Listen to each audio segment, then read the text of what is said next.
안녕하세요. JS 파크리오 송영호 대표입니다. 먼저 간략하게 현재 이제 파크리오 동향 설명을 드리자면, 오늘 이제 12월 2주차인데, 한참 강세 시장이었던 이제 6, 7, 8월 기점으로 뭐 9월, 10월, 11월은 약간 그냥 보합이었고, 네. 이제 11월 말부터 이제 현재까지는 약간 약보합 느낌인 게 이제 전체적인 분위기예요. 그래서 예를 들어서 이제 가장 대표적인 평형대인 84 기준으로 보면 그 강세 시장일 때만 해도 평균가가 한 23억에서 24억 5천 정도, 그 정도에서 형성이 되어 있었는데, 최근 들어서는 이제 거래 건수가 많이 줄긴 했지만 그래도 이제 급매 느낌 나는 것들 뭐 22억대 한 건 한 건씩 이렇게 계속 거래가 되고 있고, 11월 그다음에 12월 초까지는 정말 일주일에 한두 건 정도밖에 거래가 없었다가 어제 그제 한 2, 3일에 걸쳐 가지고 30평대가 한 3건 거래가 됐어요. 물론 이제 1단지에 33 C타입은 23억 8천이라는 이제 약간 고가에도 거래가 됐지만, 네. 그래서 상대적으로 이제 3단지 그 저렴한 물건 위주로 22억대 거래가 좀 이제 많이 찾고 계시는 것 같아요. 그렇게 약간 양극화는 됐는데, 어쨌든 차분한 가운데 네. 오히려 뭐 이번 주 들어서 약간 조금씩 움직이는 느낌도 네. 있어요. 예. 이번 주 거래 3개 됐으면 그래도 나쁘지는 않은 것 같네요. 네, 네. 그래서 저도 약간 탄핵 정국에다 좀 이제 어수선하다 보니까 네. 좀 쉬었다 가지 않을까 했는데, 그래도 움직이는 것 같습니다. 네. 네. 전세는 좀 어떨까요? 헬리오는 전세가 조금 떨어졌다 다시 좀 올라가는 분위기고, 네네. 올파포도 좀 조합원 매물은 거의 없고, 전세가 조금씩 올라가고 있더라고요. 여기 파크리오 경우에는 전세가 사실 그 올파포 영향으로 좀 많이 떨어지지 않을까 그런 예상도 했었는데, 네.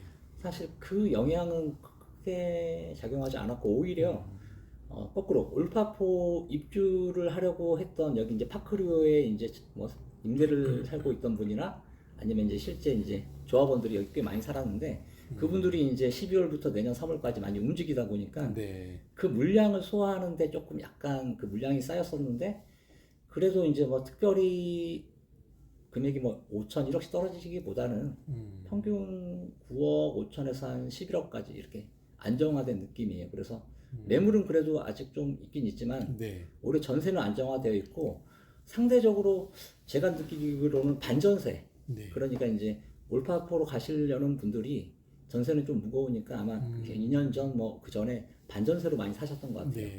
그 물건이 좀 쏟아지니까 반전세가 좀 잘 안 나가는 느낌은 있어요. 네. 아, 그렇군요. 네, 전세는 크게 영향 없는 것 같습니다. 지금. 네. 네, 알겠습니다. 네. 혹시 대형 평형에서 금매 있나요? 대형 평형이 지금 사실 그 30평대가 가격을 밀어 올리고 45평, 52평이 이제 올라갈 딱 타이밍이었는데, 네, 맞습니다. 이게 다양한 요인 때문에 이제 네. 멈춰 있어요. 그래서 네. 상대적으로 45평이면 한 27억에서 28억 선, 그리고 52평이 지금 30억에서 약간 밑으로 네. 29억에서 30억 정도면은 매수가 가능해요. 그러니까 평균가가 그렇다고 보면 거기서 이제 5천 정도 빠지는 금액들은 해봐야 되거든요. 네. 그랬을 때 저층들은 물론 더 저렴한 것도 있는데 1층이나 뭐 아주 낮은 것들은, 근데 그거 빼고 평균층 이상으로 봤을 땐 40평대는 한 27억. 27억. 그 정도면은 저는 메리트 있는 금액이라고 보고, 네. 네. 52평이면 이제 한 29억 정도? 네. 그 정도 선이면 한번 매수해 볼 만하지 않을까. 음. 상대적으로 이제 지금 바로 옆에 이제 리엘과 레미 아이파크가 네. 네. 내년에 이제 내년하고 내후년 초에 입주할 예정인데, 그쪽 34평 그 84가 이미 총 투자금 금액 규모로 30억을 넘었어요. 거기에 10억. 비하면 네. 파크리오 45평, 52평이 굉장히 네. 상대적으로 저평가를 받고 있기 때문에 저는 한 번 더 평가를 받을 기회가 오지 않을까. 네. 그래서 그 중대형을 노려보는 것도 나쁘지 않다. 네, 고민이 되겠네요. 네. 느엘이 30억을 넘기는데 그렇죠. 파크리오 50평대가 30억 미만에 할 수 그렇죠. 있다면 그러면 정말 네, 평형이 네, 20평 이상 차이 그렇죠. 나니까 네. 저는 이게 약간 저평가되어 있다. 물론 이제 시장이 모든 걸 반영해서 지금 가격이 형성돼 있겠지만, 그럼에도 불구하고 45평과 50평은 분명히 장점이 있거든요. 또 이게 네. 광폭 베란다라 실제 한 5, 6평은 더 커요. 그렇군요. 그러니까 네. 궁금한 게 이제 잠실 레미 아이파크, 네. 잠실 느엘 네네.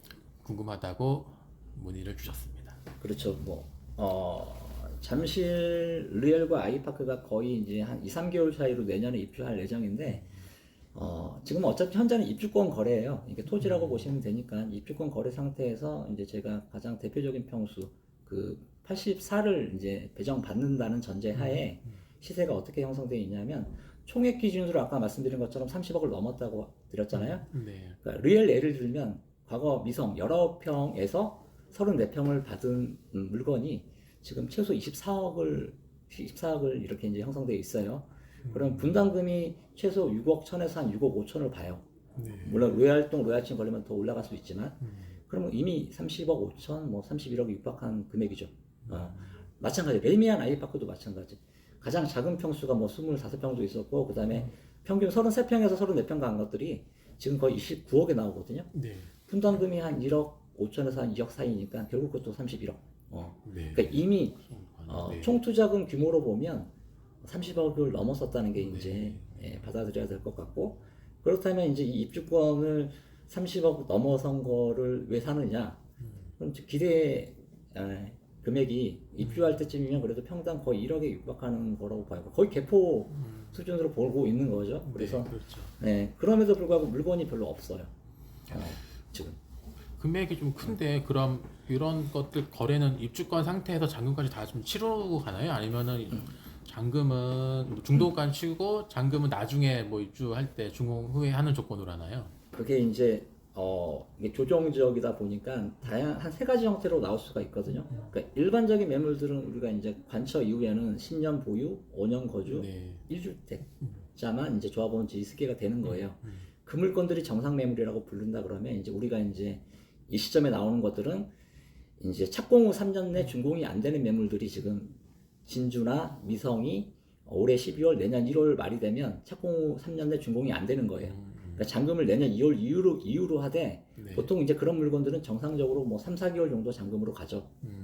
계약금, 중도금, 잔금을 3, 4개월로 두는데 아직까지는 이제 준공 후 잔금이라는 개념으로 아까 그 뭐 양도세를 줄이기에 매도인이 그렇게 요구할 수도 있고 그렇죠. 네. 그런 매물들은 아직 본격적으로 나오진 않고 있어요. 네, 그런 매물들은 아마 동수추첨이 끝나는 내년 2월 리엘 기준으로 2월 이후로 좀 나오지 않을까 싶은데 근데 여기 재밌는 게 그래 준공 후 잔금으로 갈라 그래도 다시 10년 보유, 5년 거주 1주택이 살아나기 때문에 좀 희소하다는 거죠.